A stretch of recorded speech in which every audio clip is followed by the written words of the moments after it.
I'm Davide Divini, and today we're going to conquer and explore the beautiful capital city of Zagreb in Croatia on a $20 a day budget.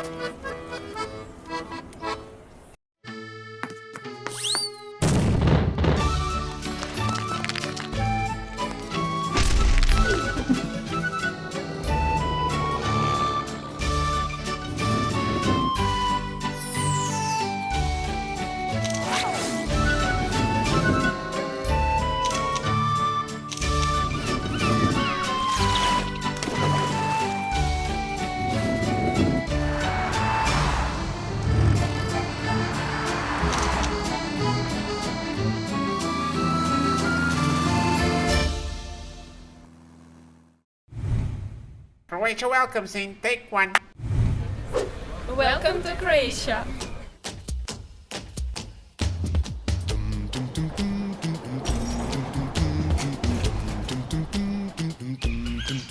Zagreb's history dates as far back as 1094 AD. It's the largest city in the country with a population of less than 800,000. Around 1 million tourists visit or pass through this city each year, visiting the historic sites. Croatia is located in the south of Central Europe, nestled between Slovenia and Bosnia, with an Adriatic Sea coast. Its capital city of Zagreb is in the northwest portion near Slovenia's border. Dividing the old upper town above the more modern lower town is Jelacic Street, the longest road in Zagreb.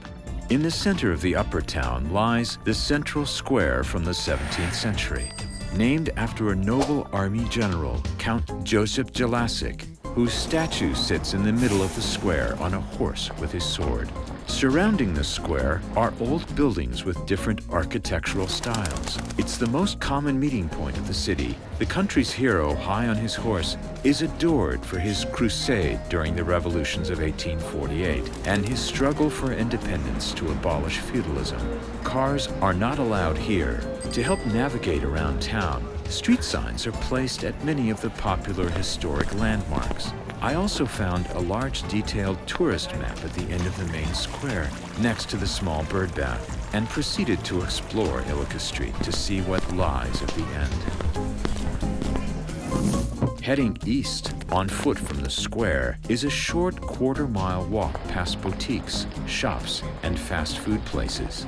At the end where the road splits is where you can find the Croatian National Bank with its triangular fountain. Originally, this was the stock market for commodities and securities, dating back from 1927.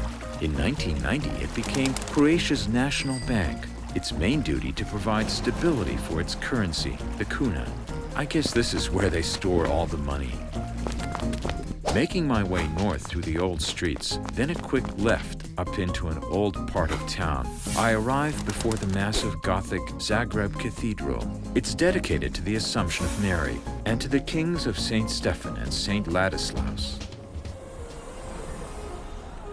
The Cathedral of the Assumption is the most famous and tallest buildings in Croatia. It was started back in the 11th century. Construction dates back from 1093.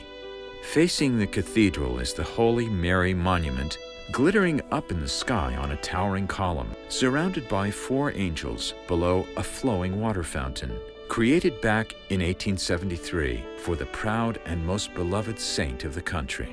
Entrance inside the towering cathedral is open to the public without charge. And once inside, the first impression of the main altar is a breathtaking experience. I can't help but immediately notice the skyscraper columns supporting the roof. From the entrance, the rising twin towers extend 354 feet into the clouds. The Jelacic Street is an old street with cafes, bars, and restaurants. It's one of the most coziest parts of Zagreb. It's a very narrow street for pedestrians only. It stretches south for 1/3 mile back to the central square. It's one of the most popular streets and attracts all the locals to meet and socialize in the outdoor cafes and restaurants. This is the medieval center of the city. St. Mark's Square is located at the beginning after entering the stone gate. Surrounding the square are government buildings, which include the Parliament, Constitutional Court of Croatia, Town Hall, and a former presidential palace. About 2 blocks south in Catherine Square is the 17th century Baroque Church of St. Catherine. It was built by the Jesuits and destroyed twice by fire. The Latrosic Tower dates back to the 13th century. It was built to guard the southern gate. And at one time, it held a bell that announced the closing of the gates at the end of each day. A cannon is fired at noon every day. It's mainly done to mark an historical event, but more commonly used by the public to set their clocks. Located in front of the tower is a funicular from 1890 and the Strassmeyer pedestrian promenade. It's a romantic place to stroll and admire the beautiful sunsets over the city from the fortification walls. Local citizens contributed money at the end of the 19th century to build the promenade.